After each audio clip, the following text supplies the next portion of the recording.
Hi, I'm Kevin Baxter. I'm head of R&D at Lite Panels, and this year we have several new products. It's a new product line.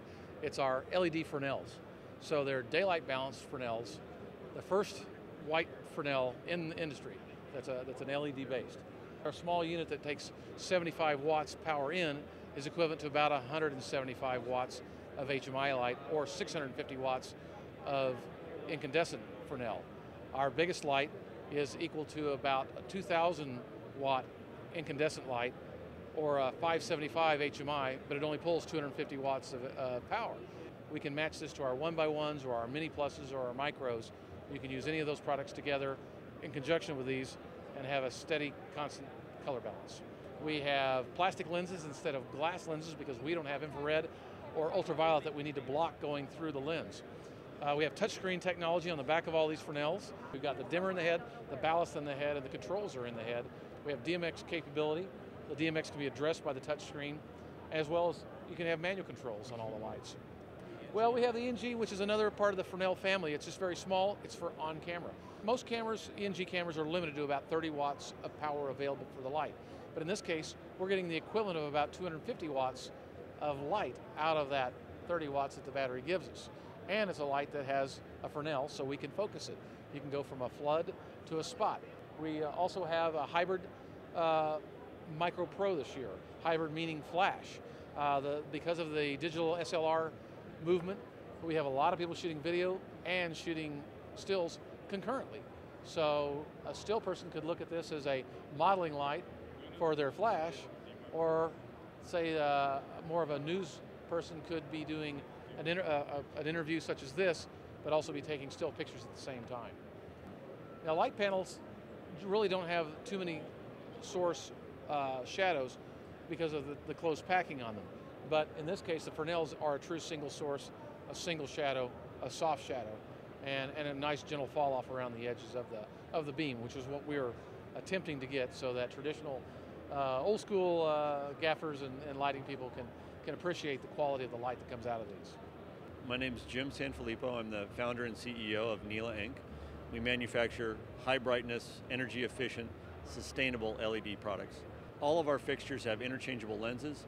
All of them have integrated universal power supplies. Dimmer integrated, so you can dim it 0 to 100% without any color shift from the fixture or through DMX. The biggest advantage to our fixtures is the durability. It's integrated into solid state lighting, but we build the housings to withstand the rigors of location work. This is the J&H fixture. We've been shipping this now for about 3 years almost. The units are stackable as well, so you can interlock them together to make larger units. The only difference between the J&H and the NH is that the NH is not stackable. Otherwise, it has all the exact same features as the J&H. This is the Boxer. It's new for us this year. It was designed to replace a 1200 watt HMI. It's almost the exact same light output as a 2K Fresnel. On the front side, we're doing a completely different optic where we use a really narrow beam pattern, and we're using a holographic film that's extremely transmissive, between 85 and 95% light transmissive, to give us our beam spreads. The newest fixture of the Nila family is the SL. It's designed as a space light replacement.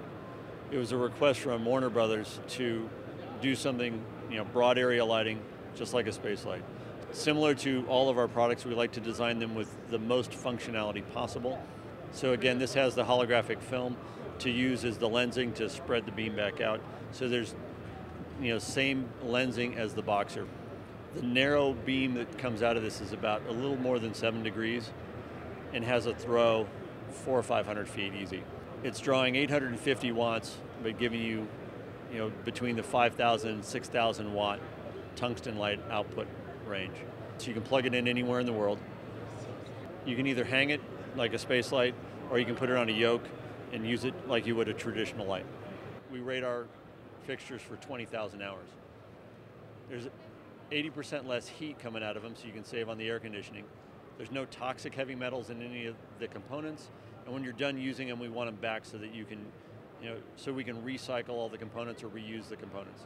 We try to implement as much cradle-to-cradle design as we can in each of our fixtures. My name is Paul Royalty. I'm with Mole Richardson Company based in Hollywood, California. We're here at NAB 2010 introducing the new Mole LED. What separates our LED product from so many of the LED products that's available on the market today is we've actually really achieved true film color.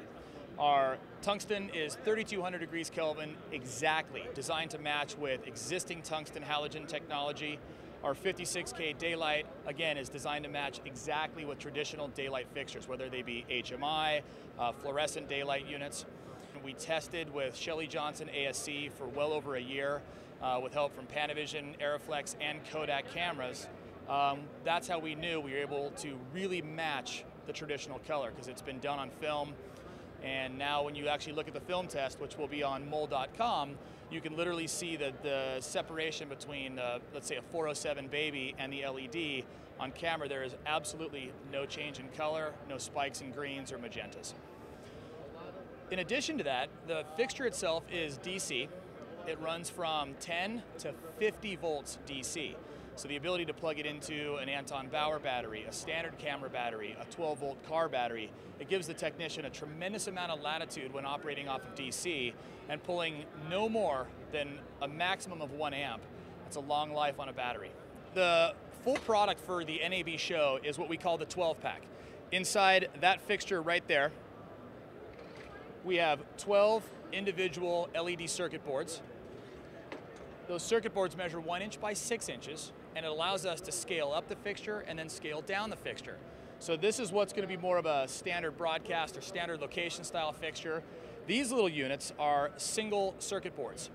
The idea behind this is to initially provide a kit of 6 to where they can either be tungsten or daylight or a combination of both, perfect for car rigs, great for OB lights, interview situations. Maybe if you have a long dais where you've got a number of people talking, those can be down low, giving a nice sort of up light to that. This is a prototype product. We're hoping by the later part of the summer, maybe towards the fall, we'll have this available to the market. There will also be a single fixture that will have individual control right on the back of the fixture, able to go Fisher output, D-tap output, 3-pin XLR output, so now you can have that right close to camera and work it from there. We've been in business over almost 85 years now. We've brought carbon arc technology to the motion picture industry, incandescent halogen to the motion picture industry, HMI technology to the industry, compact fluorescent, and now we're trying to adopt LED technology, but our core focus has always been motion picture and cinematography. Although our products are found worldwide in TV studios and mobile production trucks, our core customers are ASC members, BSC members, CSC members. That is really where we draw our inspiration, is from directors of photography, gaffers, and chief lighting technicians worldwide.